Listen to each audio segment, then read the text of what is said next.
Consciência e Evolução, sou Moisés Izagui, e como é que nós podemos desenvolver os chakras? Olha, nisso o meu conhecimento tem sido muito importante para mim, porque eu comecei a fazer um trabalho de reconhecimento dos chakras, inclusive em um livro que eu estou finalizando, né? Então, eu, quando era bem garoto, eu via pontos de luz nas pessoas.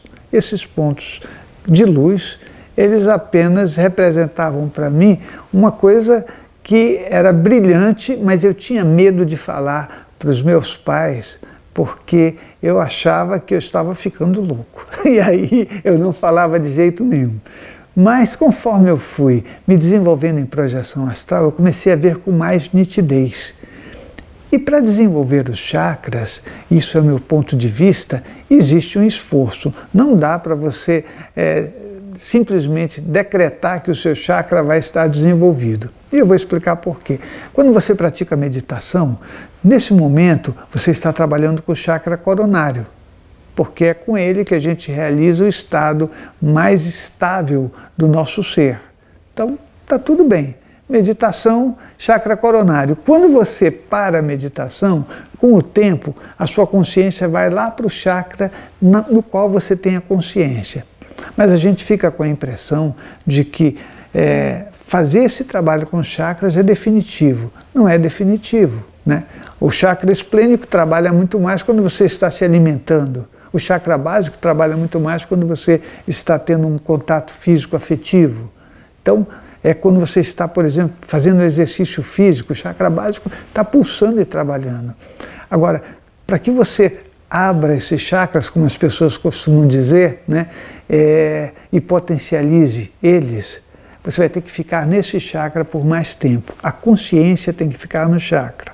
Chakra básico, chakra esplênico, chakra umbilical, chakra cardíaco, que é importantíssimo, porque é nele que a gente desencarna, todo mundo desencarna através dele, e aí por diante nós vamos ter que exercitá-los, mas isso leva um tempo, porque o teu comportamento tem que mudar.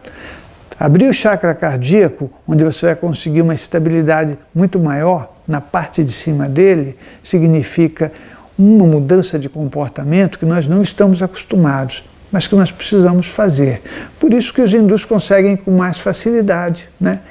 Eles já têm uma cultura para isso. A nossa cultura é uma cultura turbulenta. Então nós conseguimos isso por um tempo e retornamos ao nosso chakra de origem. Imagina que isso tem tudo a ver com a nossa vida. Mora numa casa com uma família turbulenta e você pratica yoga. Aí, como yoga, você vai lá no chakra coronário na sua meditação. Depois disso, você volta para aquele distúrbio, né? Aquela turbulência total do ambiente que você mesmo muitas vezes estimula. Você vai para o chakra básico. Então, quando a gente está falando de chakras, nós estamos falando de um conhecimento muito importante, porque os chakras são captadores de energia e exteriorizadores de energia. A maior parte dos nossos chakras capta energia, mas tem chakras que são exteriorizadores. Por exemplo, o chakra hepático e o chakra laríngeo. Eles exteriorizam energia a maior parte do tempo. Então, nós temos chakras aferentes e eferentes. E esse conhecimento é maravilhoso porque ele nos leva a trabalhar melhor com as nossas energias. Tá certo? Olha só. É importante que se aprenda mais sobre chakras, mas nós temos que sair da fantasia das coisas coloridas e brilhantes, porque os chakras são como os nossos componentes energéticos e principalmente morais. Nós temos que trabalhar para aperfeiçoá-los. E quando você aperfeiçoa uma área de energia sua, você está aperfeiçoando também o seu comportamento. www.centrodeestudos.org para a gente fazer um caminho juntos sobre projeção astral, clarividência. Nós temos cursos de projeção astral e clarividência, onde eu vou falar muita coisa que talvez interesse a você. Temos o programa na Rádio Mundial, que é um programa semanal, temos programa de TV em Uberaba e Santos, livros, CDs, e é só você entrar no nosso site para que a gente possa fazer todo esse percurso de descobrimento, onde eu vou aprender, você vai aprender e juntos nós vamos crescer, ok? Nós vamos nos encontrar na próxima coluna.